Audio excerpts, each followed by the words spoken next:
할렐루야. 하나님 말씀 봅니다. 구약성경 창세기입니다. 5장 21절에서 24절을 한 목소리로 같이 읽겠습니다. 시작. 에녹은 65세에 무두셀라를 낳았고 무두셀라를 낳은 후 300년을 하나님과 동행하며 자녀들을 낳았으며 그는 365세를 살았더라. 에녹이 하나님과 동행하더니 하나님이 그를 데려가심으로 세상 잊지 아니하였더라. 아멘. 주님의 은혜로 우리가 또 하루를 하나님 앞에 예배하면서 살아갑니다. 오늘 설교 제목이 지금을 맛보지 않을 영광의 세대들이라고 하는 제목을 가지고 나누려고 합니다. 여러분, 인간이 타락한 후에 하나님은 자신의 아들을 메시아로 보내겠다고 우리에게 약속하셨습니다. 근데 그 메시아는 아무 곳에서 태어나지 않고 하나님께서 선택한 아브라함의 후손인 이스라엘의 민족 중에서 유다 지파의 후손으로 이 땅에 보낼 거다라고 그렇게 약속하셨습니다. 자, 이렇게 약속을 받은 이스라엘 백성들은 어떻게 했을까요? 그 메시아가 속히 와서 자기들이 당하는 그 모든 어려움으로부터 자유케 해주시기를 그렇게 늘 고대했습니다. 그래서 바리새인들과 서기관들을 중심으로 해서 이 율법을 연구합니다. 연구하면서 다윗의 자손이 유다 지파 속에 나오니까 그래서 유다 땅에서 자기들의 메시아가 이게 오실 것을 오랫동안 기다렸어요. 기다리고 기다립니다. 근데 예수님이 태어날 당시를 봐요. 자, 예수님이 태어날 당시에 그 당시 사람들 역시 동일하게 그런 희망을 가지고 열심히 살았습니다. 그래서 빨리 그분이 메시아가 오시기만을 오매불망 기다렸어요. 그런데 문제는 뭐냐면 기다리는 건 좋은데 그들은 그분을 맞이할 마음의 준비는 전혀 하지 않고 살았다는 겁니다. 기다리는 건 기다렸습니다. 얼마든지 기다릴 수 있습니다. 근데 그분이 정작 올 때 그분을 맞이할 준비는 하지 않았다는 거예요. 그들은 그렇게 기다리던 메시아가 자기 때에 오리라고는 전혀 예상하지 않고 삽니다. 우리가 잘 생각해 보세요. 그들은 계속 기다렸어요. 근데 자기 때 올 거라고 생각하지 않고 살았다는 거예요. 그런 메시아가 오기만을 기대했어. 기다렸단 말이에요. 또는 하나님께서 언제든지 그 메시아를 보낼 수 있다라고 안다고 하면 어떻게 살아야 됩니까? 그분을 기다린다고 하는 사람들은 또는 성경을 연구하는 학자들 또 오늘날 많은 목회자들은 그 말씀을 연구하면서 그 말씀을 주시하면서 세상이 어떻게 돌아가는가 보면서 기다려야만 했습니다. 그런데 그들은 그렇게 하지 않았습니다. 메시아께서 오셨을 때 진짜 메시아가 오셨을 때 그가 메시아라는 걸 알아본 사람은 없었어요. 오직 딱 두 사람만 나옵니다. 누가복음 1장에 두 사람 이름이 등장합니다. 나이 드신 노인들, 안나라고 하는 여자분하고 80이 넘은 여자분하고 그 다음에 시몬이라고 하는 성령으로 늘 충만했던 그분 외에는 메시아가 정작 태어났지만 알아본 사람이 없었습니다. 모든 이스라엘 백성들은 아까도 말씀드렸지만 언젠가는 메시아가 올 거라는 것을 알고 있었어요. 메시아가 올 거라는 걸. 그러나 예수께서 그 사역을 시작했죠. 사역을 시작한 후에 그를 메시아로 알아본 사람들은 성경을 능통하게 잘 알고 있는 그런 박사들이 아니었습니다. 서기관들, 바리새인들이 아니었습니다. 진짜 의외로 멸시받고 조롱받고 그랬던 사람들 또는 성경은 죄인에 해당되는 그룹들이 오히려 메시아를 알아봅니다. 메시아가 와가지고 행한 그 놀라운 일들을 모두가 동일하게 봤어요. 동일하게 들었습니다. 근데 그것을 각각 다 다르게 생각하고 판단하기 시작합니다. 저가 메시아야? 근데 어떤 사람은 이분이 메시아라고 말하는데 어떤 학자들은 어떤 바리새인 서기관들은 저가 정말 메시아일까? 이상해. 삐딱한 눈으로 생각하기 시작합니다. 그래서 바리새인이나 서기관들, 이 학자들입니다. 이 학자들은 예수님이 행하신 그런 기적들을 보면서도 뭘로 판단하냐면 종교적으로 접근하고 해석하느라 정신이 없습니다. 예수님이 오시면 오시는 거예요. 예수님이 오신다고 하면 오시는 거지, 그걸 오시는 것을 종교적인 관점에서 분석하고 할 필요 없다는 거예요. 근데 바리새인과 서기관들은 그렇게 했다는 겁니다. 그래서 어떻게 해요? 자기들의 해석과 결론이 나왔어. 아, 메시아는 이럴 거야 라고 나름대로 결론은 가지고 있습니다. 그래서 예수님 오셔가지고 메시아로서의 표적을 다 나타냈음에도 불구하고 자기들과 안 맞아. 자기들이 생각하는 기준과 맞지 않기 때문에 어떻게 합니까? 예수님을 메시아로 거절하기를 마음 먹고 그냥 거절하고 행동합니다. 누구 탓이에요? 다 동일하게 메시아를 기다렸어요. 가난한 사람, 죄인들, 뭐 훌륭한 학자들 다 메시아를 동일하게 기다렸는데 어떤 사람은 메시아를 인정하고 어떤 사람은 왜 있을까 하는 게 누구 탓이에요? 그럼 바리새인들이 그 메시아를 알아보지 못한 게 누구 탓입니까? 메시아가 바리새인들이 생각처럼 원하는 대로 오지 않았던 게 문제예요? 아니면 그들의 어리석음의 문제냐는 겁니다. 그렇죠? 그들은요, 그렇게 기다리던 메시아를 자기 눈으로 직접 봤어. 귀로 그가 전하는 말씀을 직접 다 듣는 그런 진짜 엄청난 행운을 가졌지만 그것을 오히려 거부하는 어리석음을 그들은 실제로 보여줬어요. 우리가 아는 것처럼. 야, 여러분, 그들이요, 예수님 당시에 바리새인과 서기관 또는 그때 당시 모든 사람들이 어떠한 복을 받았는가에 대해서 예수님께서 직접 이렇게 말씀하세요. 마태복음 13장 16절 17절에서 이렇게 말씀하죠. 시작. 그러나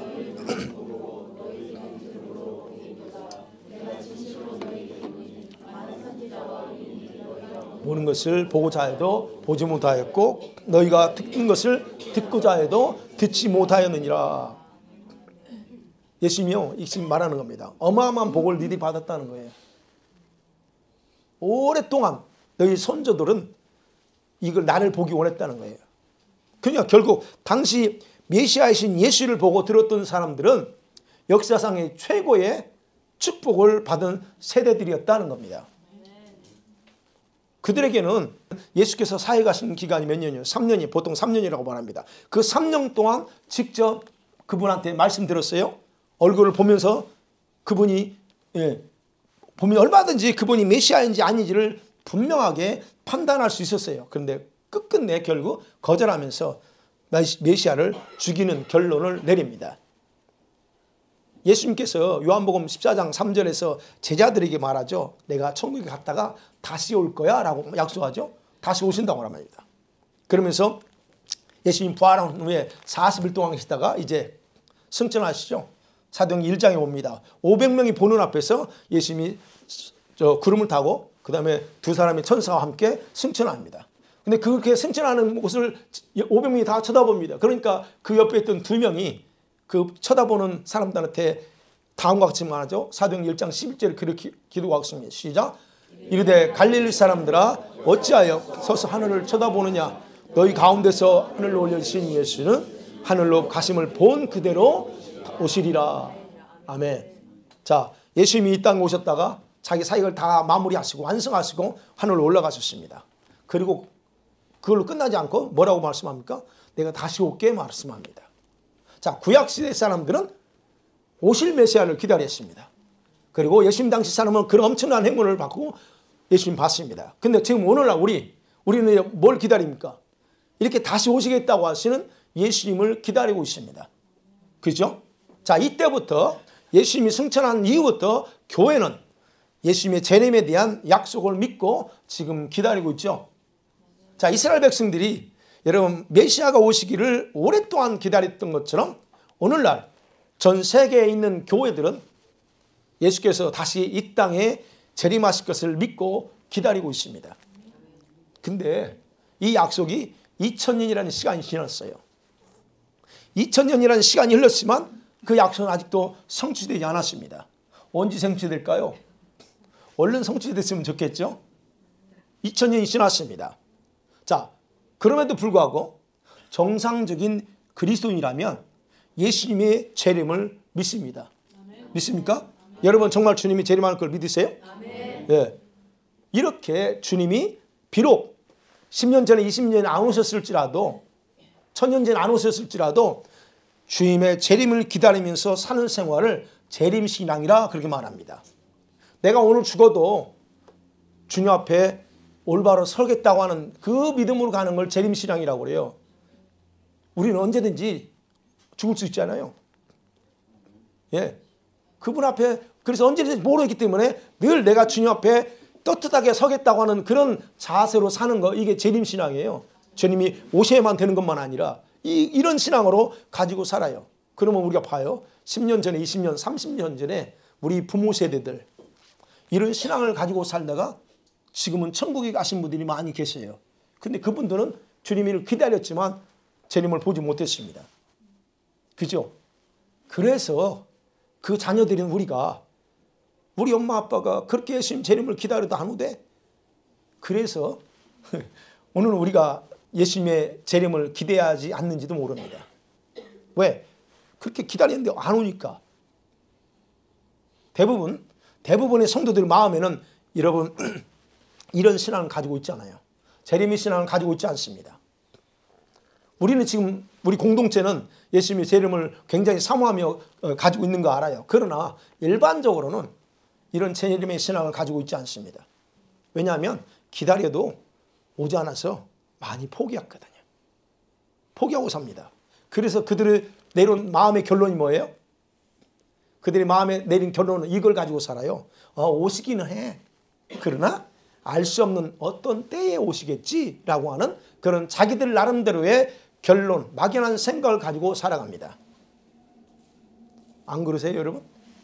그렇게 살아요. 그런데 분명한 것은 지금이 그분이 오실 때라고 한다면 이것은 굉장히 매우 달라지는 이야기가 된다는 것을 알 필요가 있습니다. 만일에 몇 년 후에, 만일에요, 그리고 오신다면 우리가 이때로 가야 되냐 이거예요. 달라져야 된다는 얘기예요, 우리는. 자, 첫 번째로 생각합니다. 지금이 어느 때냐 하는 겁니다. 지금은 예수님의 재림의 조건이 거의 충족된 상태입니다. 지금이 그때요. 여러분, 재림은 우리들이 막연하게 기다린다고 해서 이루어지는 게 아닙니다. 우리 부모 세대들이 기다렸어요. 그러나 그때 오실 수 없어요. 주님이 그냥 아무 때나 오지 않습니다. 뭐가요? 조건이 있어요. 예수님이 재림하시려면 조건이 충족되어져야 가능한 사건이 재림입니다. 재림의 조건이 있어요. 두 가지만 제가 언급할게요. 재림의 조건은 첫 번째로요, 마태복음 24장 14절에 복음이 어디까지? 온 천하에 전파돼야 됩니다. 또 하나는 이스라엘이 구원받아야 됩니다. 이 두 가지 조건이요. 근데 감사한 건 이 두 가지 조건은 거의 99.9% 완성됐습니다. 여러분 못 느끼시죠? 복음이 전 세계에 전파되지 않은 곳이 없습니다. 다 전파됐어요. 근데 이걸 우리 몰라, 여기는. 근데 선교학자들 또는 성경 번역하는 그 선교단체에서 알고 있어요. 복음이 다 전파됐다고 합니다. 그래서 이런 것과 관련된 사람만 이걸 알아요. 그러면 모든 게 다 전파됐어요. 완성된 거예요. 그러면 이스라엘 어때요? 이스라엘 다 깨어나고 있습니다. 메시안 육주 크리스천들이 많죠. 이스라엘이 많이 깨어나고 있습니다. 그렇다면 보세요. 그렇다면 우리들이 살고 있는 지금이 바로 재림의 약속이 성취되어야 될 때라 하는 것을 알 수 있다는 거예요. 먼 훗날이 아닙니다. 지금이 그때라는 거예요. 여러분, 계시록 6장에는 제가 늘 강조하죠. 계시록 6장에는 재림의 조건이라고 말할 수 없지만 재림의 직전에 발생할 사건들이 상세하게 기록되어 있습니다. 6장에 거기 일곱째인이 나오죠. 일곱인이 나옵니다. 그 일곱인의 내용은 그래요. 사회적, 정치적, 경제적, 종교적인 영역에서 함께 움직인다는 것이 거기 나옵니다. 여러분 보세요. 그 중에서 네 개인, 첫 번째, 네 번째까지가 재림 직전에 일어나게 될 재앙에 해당되는 부분입니다. 이거는 징조입니다. 이 재앙들은 어느 한 지역에서만 일어나지 않고 전 지구적으로 일어나는 걸 말합니다. 그래서 여러분은 아셔야 돼요. 코로나가 터졌을 때 이게 전 지구적이었어요. 맞죠? 사르스 나왔을 때 그건 저쪽에 중고에 있어요. 이거는 사인이 아닙니다. 징조가 아니에요. 근데 지금은 전 세계적으로 일어나요. 글로벌적으로 일어나요. 이게 바로 계시록 6장에서 나오는 그 인에 대한 징조예요. 자, 그럼 첫 번째가 뭐였어요? 첫 번째는 흰말입니다. 흰말 나온 사람이 있어요. 왕관을 쓰고 있습니다. 자, 그러면 뭐냐면 종교적인 영역이 있거든. 종교적인 영역에서 배반을 주도하는 거짓 선지자 같은 어떤 자가 등장해서 종교를 하나로 통합시키려는 시도를 한다는 내용입니다. 근데 됐습니까? 안 됐습니까? 종교 통합이 이루어졌어요. 두 번째는 뭘까요? 정치적인 이슈입니다. 붉은 말. 정치적인 이슈를 통해서 서로 싸우게 하고 전쟁하게 하고 죽이게 합니다. 그게 일어났죠? 지금 또 진행되고 있습니다. 그게 우크라이나 전쟁입니다. 정치적인 이유입니다. 다른 게 아니었어요. 정치적인 이유로 우크라이나 러시아를 그렇게 했어요. 그 다음에 셋째 인이 뭐예요? 검은 말입니다. 검은 말은 뭐니? 경제죠. 경제적인 문제입니다. 지금 그 부분에 들어가고 있어요. 경제적인 문제로서 이건 뭐냐면 세계 경제를 몰락시킵니다. 이거는 세계 경제를 몰락시켜서 사람들의 생활을 피폐하게 만들어요.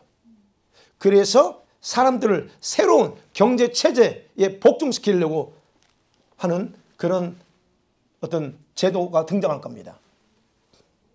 네 번째 인이 뭐예요? 청황색 말입니다. 페일홀스예요. 청황색 말은 뭡니까?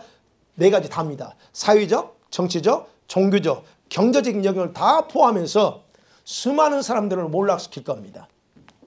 그래서 사망에 이르게 하는 악이 활동할 거예요. 여기서는 뭐가 있어요? 전쟁이 다 있고요. 전염병이 있습니다. 예, 기근이 있습니다. 여기 다 포함돼요. 이게 지금 우리 눈앞에 다가왔어요. 예. 자, 이 모든 조건들은 이미 사실은 영계에서 다 풀어져 있어요.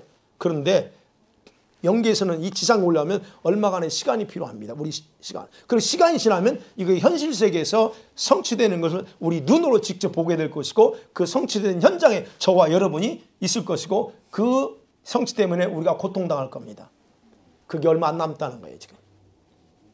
올해부터 시작될 가능성이 크다 제가 말씀드렸죠. 자, 그러면 대부분의 성도들이 이런 사실을 알지 못하고 살아요. 여러분이야 제가 계속 이런 설교하니까 알아듣지만 밖에 나가보세요. 이런 사실을 알지 못하고 삽니다. 그럼에도 불구하고 우리들이 사는 지금이 바로 재림에 따르는 사실을 의심할 수는 없다는 겁니다. 네. 그렇다면 이 시대를 살고 있는 저와 여러분은 주님의 재림을 직접 목격할 수 있다는 거예요. 그 재림에 동참하게 되는 세대라는 거, 이건 누구도 부정할 수 없습니다. 어제 좋은 거 아닙니까? 내가 주님의 재림에 동참한다. 그럼 두 번째요. 주님이 이렇게 오신다면 주님 죽음을 맛보지 않고 올라갈 영광의 세대들이 누구냐는 겁니다. 우리가 돼야 되겠죠? 자, 우리가 지금이 주님의 재림의 때라는 사실을 굳게 믿는다면 우리들은요, 마치 아까 말씀 예수님께서 초림하셨을 때 살았던 이스라엘 백성들과 동일한 특권을 가지고 있다는 것을 생각할 필요가 있어요. 예수님을 직접 보았던 사람들은 그렇게 보고 싶어 했던 하나님을 본 것이나 다름없었어요. 그거예요. 그리고 그분의 목소리를 직접 들었어. 우리가 그분의 음성 듣고 싶지만 안 되는 게 문제 아닙니까? 주님 말씀 좀 해주세요. 이건 안 들려. 우리가 그걸 소망하잖아요. 근데 이스라엘 백성은 그랬다는 거야. 구약이 위대했던 선지자들, 의인이라고 말했던 그런 사람들은 다 동일하게 그걸 소망했어요. 그러나 그런 특권이 그들에게 허락되지 않았잖아요. 그런데 전혀 그것을 희망하지 않았던 백성들, 전혀 희망하지 않았던 백성들이 바로 그런 축복을 받았다는 거예요. 그래서 예수께서 이런 사실을 백성들에게 상기시켰던 너희만큼 복받는 사람이 없다 이렇게 한 거거든요. 이와 마찬가지로 여러분 오늘 우리는 희망하지 않았어. 내가 이 재림의 세대라고 될 거라고 희망도 하지 않았지만 재림에 대한 위대한 약속이 성취되는 것을 직접 우리가 경험하거나 눈으로 볼 수 있는 특권과 그 다음에 축복을 받았다는 겁니다. 여러분과 제가요. 이것이 얼마나 영광스러운 일인지 실감 안 나죠. 우리 주님이 오시기만을 기다리지만 사실 그게 실감이 안 나. 주님이 오시면 휴거된데 실감이 안 날 거요. 그러나 실감이 안 날지라도 우리 모두가 그 대상이라는 사실은 변함이 없다는 겁니다. 아멘. 그러면 재림이 뭐예요? 재림은요, 다른 게 아닙니다. 신랑이신 예수께서 자기 신부로 준비된 교회를 픽업하러 오는 사건이 재림입니다. 여러분, 주님이 재림할 때 일어나게 되는 일은 어떤 것으로 상상할 수 있을까 보세요. 어떻게 일어날까? 여러분, 성경에 재림을 상징하는 사건이 두 군데 나오는데 그 중에 하나가 오늘 본문에 나오는 에녹이에요. 두 인물인데 에녹입니다. 에녹이 65세에 본문에 갔죠. 65세에 무드셀라의 아들을 낳았습니다. 그리고 300년 동안 그 이후에 300년 동안 하나님과 동행했다 그럽니다. 자, 그렇게 300년 동안 하나님과 동행하니까 하나님께서 뭐라고 표현하냐면 그를 죽은 상태가 아닌 살아있는 상태에서 그의 몸을 변화시켜서 하늘로 데려가 버렸다라고 기록합니다. 우리는 모릅니다. 어떻게 데려갔는지. 그냥 한 구절로 딱 나옵니다. 죽음을 보지 않고 그를 데려갔대요. 여러분, 여기서 어떻게 데려갔는 부분이 나와요. 여기서 데려가심으로 그렇죠? 24절에 그를 데려가심으로 한 히브리어 단어가 라카흐입니다. 라카흐예요. 단어가. 이 말은 취했다는 거예요. 받아들였다, 데려갔다, 또 더 중요한 단어, 결혼하다 하는 뜻입니다. 이 라카흐라는 단어, 데려갔다는 단어가. 자, 여러분, 엘리야가 죽지 않고 불말과 병거를 할 때 승천했죠. 그 불말과 불병거로 데려감을 당할 때도 이 라카흐를 씁니다. 똑같은 단어를 썼어요. 그렇다면 이 단어가 가지는 의미가 굉장히 중요합니다. 굉장히 중요한 의미가 있어요. 자, 에녹이나 엘리야를 데려갔었는데 목적이 뭐냐는 거예요. 왜 데려갔느냐라는 질문의 답이 바로 이 단어 속에 나온다는 얘기예요. 아, 왜 데려갔지? 아, 여기서 더 그렇게 신실하게 엘리야는 얼마나 능력이 종해요. 그럼 더 풍성히 사역하고 에녹 같으면 하나님께 동의했으면 오늘날 믿음의 후손들한테 더 보복이 돼서 그를 통해서 많은 메시지를 줄 수 있는데 왜 그냥 데려가 버리냐 하는 거예요. 여기에 답이 있어요. 왜 그랬는가 하는 거예요. 히브리어에서 아내로 삼는 거, 또 결혼하다라는 단어가 뭐라고 할까요? 똑같은 라카입니다. 아내를 삼는 거예요. 남자가 아내를, 누구 여자를 데려다 그게 라카입니다. 그러면 이 말이 무슨 말이냐면 하나님의 강권적이면서 주권적인 행동을 나타내는 단어예요. 이건 하나님만이 할 수 있는 단어입니다. 자기 아내로 삼을 자들을 이렇게 데려간다는 거예요. 하나님께서 자기와 동행한 삶을 살았던 에녹을 땅에 내버려두지 않고 그를 산채로 살아있는 채로 데려가신 것은 뭘 의미하냐? 오늘날 교회의 휴거를 상징하면서 동시에 어떤 사람들을 휴거시킬 것인가를 정확하게 알려주는 단어입니다. 여러분, 그래서 휴거는, 재림은 다른 게 아니에요. 신부 픽업이 결혼을 시키려고. 그럼 천국에서 생각해 보세요. 천국에서 하나님의 계획이 있었습니다. 그 계획에 근거하면 예수님의 신부 또는 아버지의 신부는 누구예요? 지상에서 교회로 부름받은 모든 성도들이 바로 신부입니다. 그러니까 교회입니다. 저와 여러분. 교회는 다른 게 아니에요. 여러분과 제가 다 교회입니다. 예수 믿는 모든 사람을 가리켜서 교회라고 말합니다. 우리는 그냥 성도 이렇게 부르지만 주님의 관점에서는 교회는 하나요. 우리입니다. 우리. 그러면 우리들이 유대인의 결혼 풍습과 절차 아시죠? 제가 여러 차례 설교했기 때문에 아실 거예요. 어떻게 하죠? 결혼 풍습이요. 우리처럼 그냥 만나가지고 짱 하지 않습니다. 양가 부모가 만나고 날짜를 정합니다.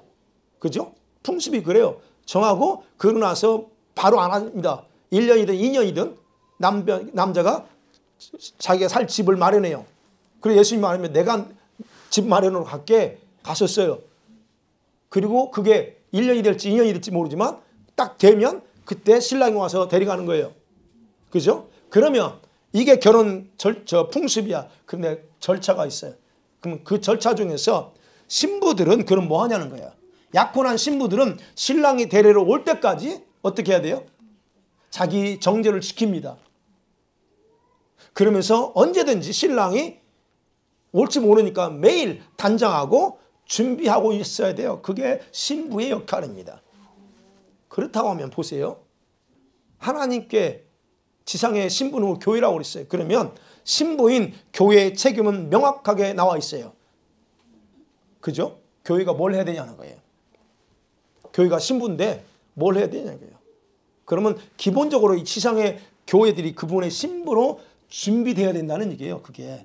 그렇지만 어떻게 해요? 지금 현재 우리 교회들이 자신을 준비하고 있을까라고 하는 질문에 어떻게 대답이 될까요?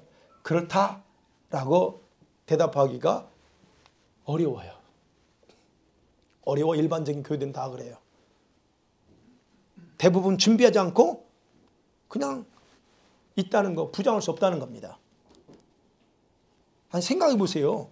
예수님이 신랑 분이 오신다면 늘 준비해야 된단 말이에요. 맞이할 준비. 자, 그렇게 준비하지 않은 교회들은 재림 때에 픽업되지 못할 거라고 분명히 예수님께서 경고를 하셨습니다. 어디에서? 열천의 비유를 통해서 경고했어요.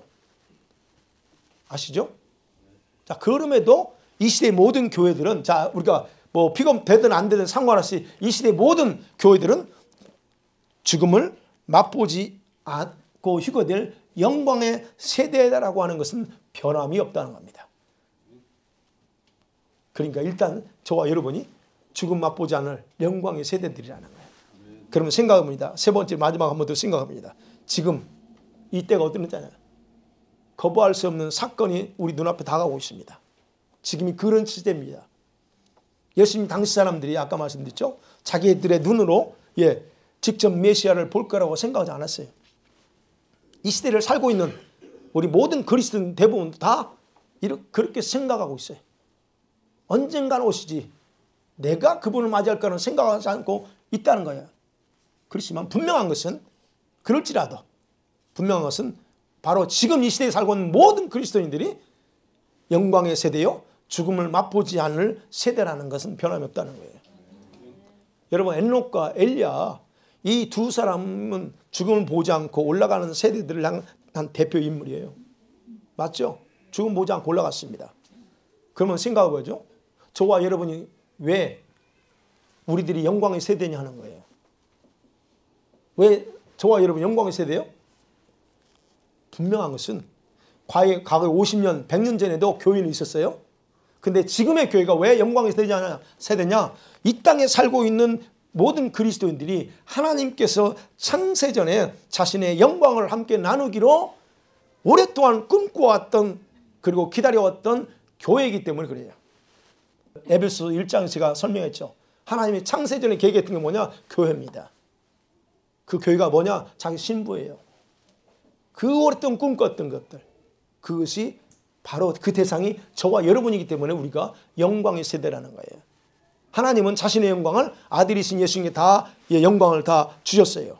그러자 예수님은 그것만 자기만 가지고 달랑 끝나지 않습니다. 그 받은 영광을 자신의 신부인 우리들에게 이 영광을 함께 공유하고 싶어 하십니다. 그래서 우리가 영광의 세대예요. 하나님은 자신의 영광 그렇게 하신 거예요. 그래서 그렇지만 예수께서는 자신이 승천하기 전에 교회는 자신을 준비해야 된다고 그래서 엄하게 경고하셨던 거예요. 예수님께서 재림의 약속을 성취하러 오실 때에 그러면 교회인 저와 여러분은 두 가지가 일어날 겁니다. 그 두 가지가 있는데 둘 중에 하나가 여러분과 저에게 일어날 거예요. 뭘까요? 천사의 나팔과 함께 영광스럽게 변화될 것이냐? 아니면 자신에게 아무것도 일어나지 않을 것인가? 둘 중에 하나가 우리가 일어납니다. 모든 교회죠. 통틀어서. 비록 우리들이 죽음을 맛보지 않을 영광스러운 세대지만 그 영광에 참여할지 아닐지는 본인이 스스로 선택합니다. 이해가 되시죠? 내가 선택합니다. 왜냐하면 예수께서는 우리들에게 강요하지 않기 때문에 그래요. 우리들이 찾아와 야 이놈아 너 신부인데 뭐하고 있어? 라고 강요하면서 구박하지 않습니다. 그 모든 권한을 우리에게 각자에게 임하셨어요. 너가 알아서 해. 신부도 마찬가지잖아요. 그렇기 때문에 본인이 선택합니다. 내가 선택합니다. 그렇다면 여러분은 주님의 신부의 특권은 가졌지만 아직 결혼을 치르지 않은 상태라는 것을 기억하셔야 돼요. 여러분이 어떻게 신앙생활하는지 여러분 자유입니다. 그러나 그 자유지만 그 자유가 영광스러운 그분 앞에 갈 수 있게 만드냐 아니냐는 달라져요. 여러분이 신부로 자신을 준비하고 살았다? 그러면 영광스럽게 변화돼서 올라가겠죠. 그렇지 않다면 여러분에게는 아무 일도 일어나지 않는다는 거예요. 여러분 그래서 말씀드릴게요. 저와 여러분이 거부할 수 없는 재림의 시간이 점점점 다가오고 있다는 거예요. 이건 거부할 수 없어요. 왜? 시간이 흘러가면 하나님의 때는 이루어지잖아요. 그래서 우리가 이런 사실을 알든 모르든 간에 하나님의 시간은 정확하게 흘러가고 있어요. 하나님의 계획은 그 계획을 향해서 가고 있다는 거예요. 지금 세상의 약한 자들이 뭐 어디 활동합니다. 그죠? 난리 온 세상이 그래 지금. 뭐 아까 기도했죠. 캘리포니아 산불. 자연 산불이 아니야 그것도. 뭐 난리입니다. 그러면 악한 자들은 이런저런 해요. 그러면 하나님께서는 그럼에도 불구하고 자신의 주권에 따라 그런 악한 자들도 주관하면서 자신의 계획을 이루어가는 도구로 쓸 뿐이라는 겁니다. 지금 그런 시대에 우리가 살고 있습니다. 사랑하는 성도 여러분 말씀 맺어볼게요. 우리가 에녹과 엘리야처럼 모두가 죽음을 맛보지 않고 영광스러운 천국에 올라갈 축복받은 세대임을 정말 믿습니까? 네. 우리가 그런 세대예요. 재림이 뭐라고요? 재림은 다른 게 아닙니다. 신부로 자신을 준비하며 살아온 교회를 위해서 오는 게 재림이에요. 아무나가 아닙니다. 네, 물론 교회에 속한 모든 성도들을 위한 거죠. 그러나 준비하지 않으면 나에게는 의미가 없어요. 그런 이런 교회들만이 영광스러운 세대라는 거예요. 그래서 이런 교회들만 준비한 교회들만 영광스러운 세대려 주님의 영광스러운 만남을 가지게 될 겁니다. 할렐루야. 기대가 되지 않으세요? 네. 흥분되지 않아요? 아니 흥분까지 안 되겠지. 감이 안 오니까 어떻게 그럴까? 그 Left Behind 그 영화 보면 다 올라가는 거 그런 거 보면 내가 거기에 해당된다는 거 한번 생각해봐요. 흥분까지는 안 되겠지만 뭔가 어쨌든 네. 어찌됐든 여러분 그런데 우리들 중에는 지금 이 공동체 안에는 이런 확신을 갖지 못하고 교회만 다니는 분들도 있을 수 있습니다. 그럼에도 불구하고 여러분은 죽음을 맛보지 않는 영광의 세대로서 주님께 올라갈 수가 있습니다. 기회가 있다는 거예요. 아직은 기회가 있다는 겁니다. 그러면 봐야죠. 그 교회가 어떻게 여러분에게 기회가 되어야 되려면 이 영광의 세대는요. 반드시 추구해야 될 게 하나 있고 반드시 소유해야 될 게 하나 있어요. 주님이 오시기 전에 여러분에게 반드시 해야 될 게 여러분 반드시 여러분이 추구해야 될 게 뭘까요? 그건 다른 게 아닙니다. 여러분이 주님의 신부가 되고자 하는 사모함을 가지고 살아야 된다는 거예요. 이건 여러분 추구하셔야 됩니다. 자동으로 되지 않아요, 여러분. 자동으로 되면 얼마나 좋아요. 신부는 자신을 준비하지 않고서는 절대 불가능해요. 옷만 입고 있다고 해서 신부가 그냥 자동 안 되잖아요. 화장도 해야 되고 예쁘게 꾸며야 되잖아요. 그건 본인이 해야지 누가 해요. 그죠? 그러니까 대부분의 성도들은요. 근데 대부분의 성도들은 주님의 신부가 되는 것을 너무 간단하게 생각하고 살아요. 아, 내가 교회 예수 믿으니까 당연히 주님이 나 픽업하지. 생각은 자유입니다. 자유예요. 근데 성경은 그렇게 말하고 있지 않기 때문에 제가 늘 강조하는 게 생각은 자유야. 그러나 성경을 정확히 보세요. 아니라고. 휴거되는 거 어때요? 아, 내가 당연히 휴거되지. 근데 성경 보면 휴거되려면 조건이 있어. 아무나 휴거 안 돼요. 두 가지예요. 휴거되는 조건이 뭐예요? 깨어있는 사람이에요. 예수님 경고했잖아요. 그러므로 깨어있으라. 너희 주님이 언제 올지, 새벽에 올지 낮에 올지 모르니까 깨어있으라. 그러잖아요. 이게 조건이에요. 깨어있는 사람이에요. 뭐가 깨어있어야 된다고요? 여러분의 스피릿이 영이 깨어있어야 돼요. 그 다음에 또 하나 뭘까요? 흰 옷 입어야 돼요. white dress라고 하기도 white garment요. 흰 옷을 입어야 해요. 이게 우리가 자, 첫 번째 여러분 추구해야 될 거예요. 그 다음에 두 번째는 뭐냐? 대환란이 시작하기 전에 신부가 입어야 될 예복, 흰 옷을 여러분이 소유하셔야 됩니다. 마태복음 22장 1절 13절에 예수님께서 천국의 혼인잔치를 비유하시면서 거기서 말씀하고 있어요. 천국의 혼인잔치에는 예복을 입지 않고 들어가는 것은 용납되지 않는다고 경고합니다. 이거 정말 기억하셔야 돼요. 성경이 그렇게 말하고 있는데 우리는 그걸 뭐 이런 예복 얘기하면 뭐 이단이라고 얘기하는데 절대로 그러지 않아요. 성경에 예수님 말씀하고 있잖아요. 예복을 입지 않는 갖다 결박해서 쫓아내버리잖아요. 그게 경고예요. 그거. 그러면 천국에서 결혼잔치에 입을 예복이 뭐예요? 흰 옷이에요. 흰 옷은 아무나 입고 있잖아요. 속옷만 입었지 일반적으로. 그러면 보세요. 마태복음 22장에서 천국의 주인은 자기 아들의 결혼을 해서 원래 초청자들에게 다 초청장 보냈어. 나오죠 성경에. 근데 다들 거부해버리네. 그러니까 그 주인이 어떻게 해요? 아무나 길가에 다 데려와라. 그래서 많은 사람 참석했습니다. 근데 주인이 그 결혼식에 맞는 예복을 입어야 입어야 될 조건을 언급하면서 입지 않은 그들을 어떻게 해요? 쫓아내잖아요. 그게 바로 우리 경고예요. 그러면 우리가 여기서 할 수 있는 결혼식은 아무나 참석할 수 없다 하는 겁니다. 주님께서 여러분을 위한 그 예복을 준비해 두셨지만 그건 공짜로 주지 않습니다. 교회의 이 지상에 있는 모든 교회에게 예복을 주고 싶어 다 준비해 놓지만 공짜로 안 줘. 우리가 이미 다 경험했어. 우리는 공짜로 안 줍니다. 그 사실을 알았으면 내가 진작에 구웠겠지. 우리 몰랐잖아요. 사실 있는지도. 감사하게 제가 요한계시를 하다 보니까 이게 흰 옷이 중요하구나 깨달아가지고 내가 저도 얼마나 감사한지요. 공짜로 주지 않습니다. 자, 여러분이 구원을 얻기 위해서는 다른 어떤 대가 지불할 필요 없어요. 구원을 위해서는 그냥 믿기만 하면 돼. 마음으로 그냥 억셉트만 끝납니다. 그러나 예복을 위해서는 여러분이 반드시 대가를 지불해야 됩니다. 대가 지불하셔야 돼요. 여기 흰 옷 입지 않은 분들이 많아요. 많은 게 아니에요. 몇 명 있어요. 죄송해요. 여러분 흰 옷이 대가 지불이 뭘까요? 그 대가가 뭐예요? 아니 대가 지불은요. 안 입은 사람들 내가 이건 거예요. 안 입은 사람들을 대가 지불하셔야 돼요. 우리 입은 사람들은 회개해야 되고 회개 계속하면서 빨아야 되지만 안 입은 사람들 대가 지불이 있어요. 그게 뭔 줄 아세요? 간단해요.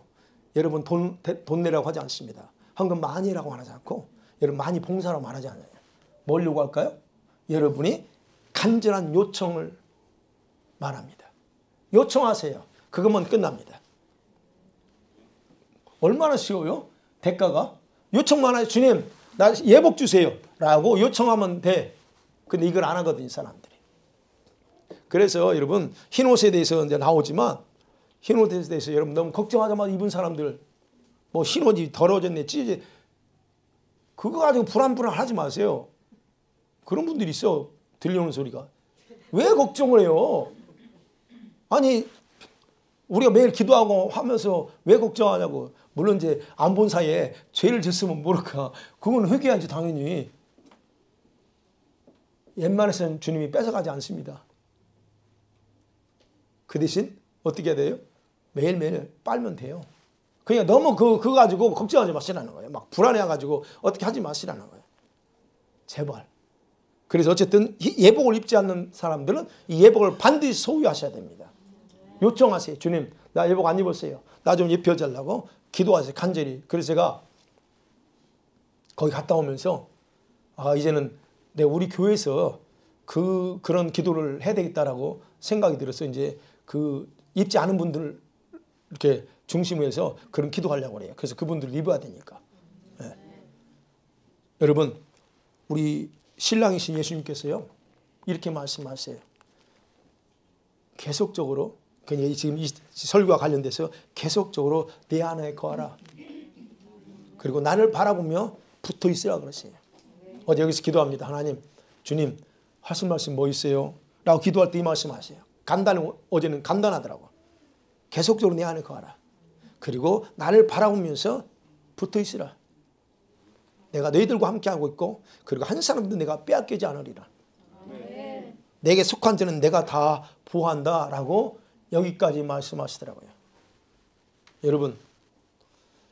여러분은 결코 가라지가 아닙니다. 믿습니까? 여러분 가라지가 아니라 여러분 알곡과 같은 주님의 자녀임을 잊지 마세요. 아멘. 그리고 여러분만큼, 지금 여러분 같이 예배한 여러분만큼 예수님께 존귀한 자녀는 이 세상에 없다는 사실도 기억하시기 바랍니다. 그래서 불안해하지 말라는 얘기예요. 그래서 여러분의 생활과 마음과 생각 속에서 이 신랑이신 예수님 외에 다른 어떤 것도 허용하지 않고 그분만을 사모하면서 살아가기로 여러분 작정하길 바랍니다. 그러면 오늘 그렇게 작정하면 성령께서 여러분의 마음과 생각 속에 새로운 일들을 시작할 것입니다. 할렐루야. 자, 그래서 여러분이 오늘 이후로 하나님 앞에 다시 한번 그런 열정이, 그런 주님에 대한 그런 나는 어떤 존재인가 영광스러운 세대라는 그런 믿음으로 여러분 삶에 더 활기가 넘쳐나기를 주의 이름으로 간절히 축원합니다. 아멘. 이 시간 같이 기도합니다.